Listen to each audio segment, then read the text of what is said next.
Ambition is kind of a dirty word lately. Those who are described as ambitious often pursue their goals in problematic ways.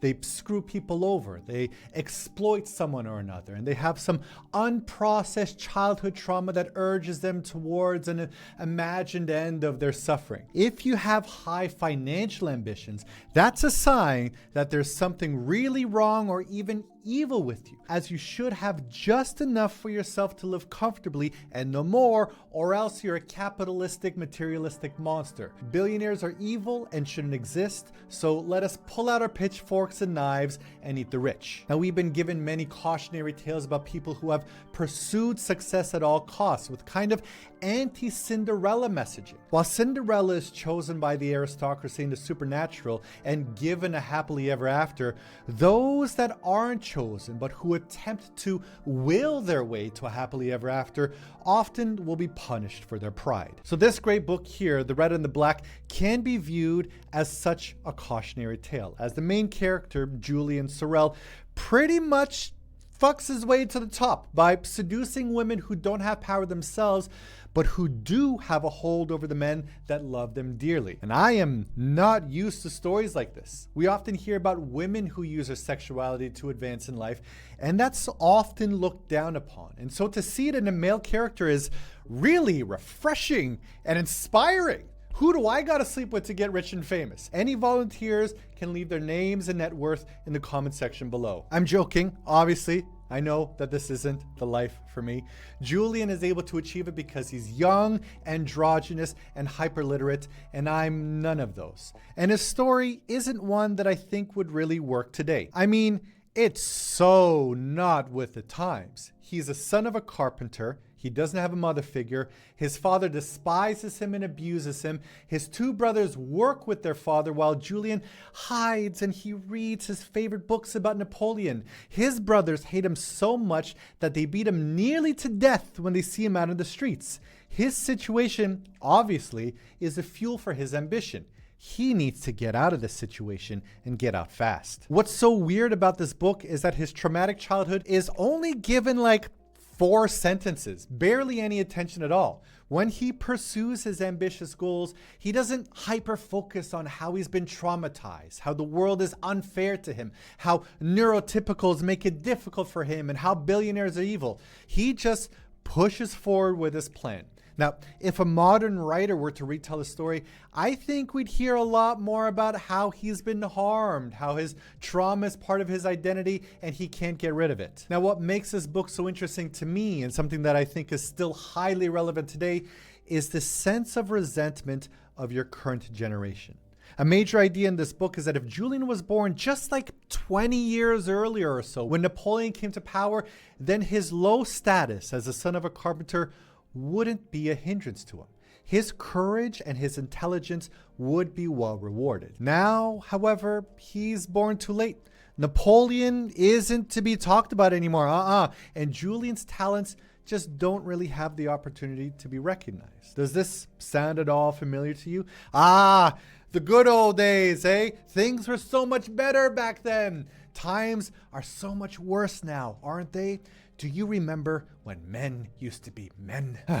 What's so neat here is that when you look at the story of the author, Stendhal, you could see just how he's processing his own kind of wish fulfillment and his own pains through this book. Stendhal, unlike the main character, was not born too late. He was born just on time and was able to get high in society with Napoleon's crew. But after Napoleon fell, then Stendhal fell on hard times himself, and he spent the rest of his life struggling to make ends meet while sleeping his way through Europe.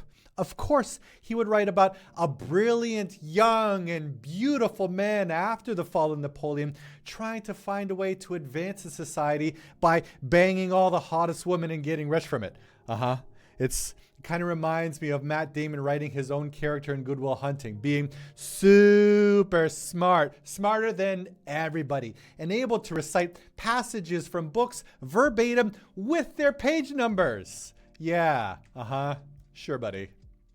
Something else, though, is that I'm amazed how this book uncovered some hidden racism in me, if that's what you can call it. So there's a part of the book when Julian walks into a cafe, someone gives him the stink eye, and he's thinking about challenging the man to a duel. You know, a duel, when you take a few steps away and then you shoot each other with guns.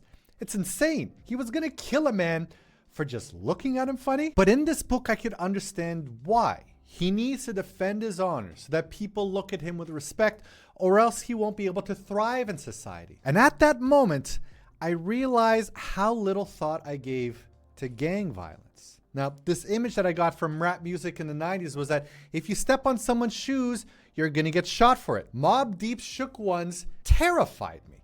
I definitely was not a crook son, and 100% was a shook one. The violence to me seemed barbaric and terrifying. But now I see it with a little bit more understanding. When you're poor and with few resources to be able to advance your lot in life, you have to maintain your social capital and reputation.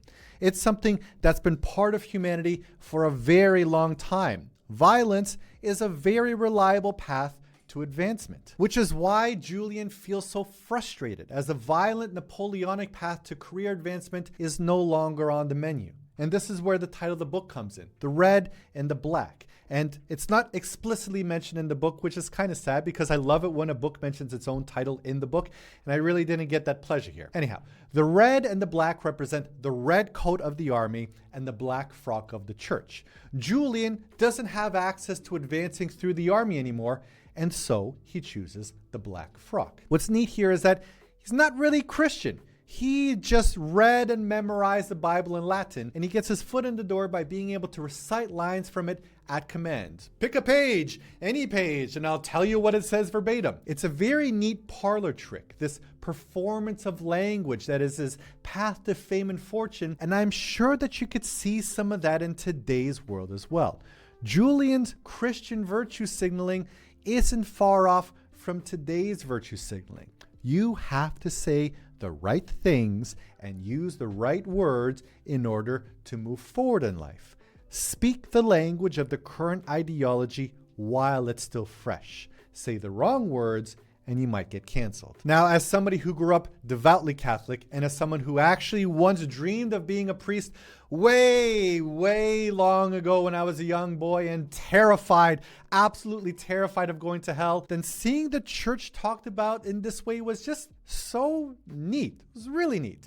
I used to think that if you wanted to be a priest, you just went to priest school and then you became a Jesus teacher in a church like an English teacher in a school. But there's so much more intrigue, so many more games to play if you want to be a priest, and if you want to be a priest at a good church, or even if you want to be a bishop. What's neat here is that you don't have to be a good Christian in order to be a successful priest. And I'm reminded of the opening of Begonia, where the CEO is giving a speech on camera about diversity by saying the word diversity over and over again. Because after all, diversity is so important in our diversity world, and for diversity to diversity, you must diversity. You don't have to believe the message. You don't have to believe the words themselves, but you do have to say the right words to keep your customers paying, both in 19th century France and today. Now, all this rambling aside, this is a really fun book to read.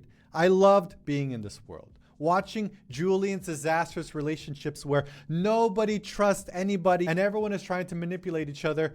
It's such a captivating, flaming train wreck. And this is one of the rare books in which I don't like any of the characters, and yet I still enjoyed reading it. I wouldn't want to spend time with anybody here, but there is something about 19th century France that tickles my pickle. Dumas, Flaubert, Stendhal, and especially Proust make this my favorite time and place for fiction.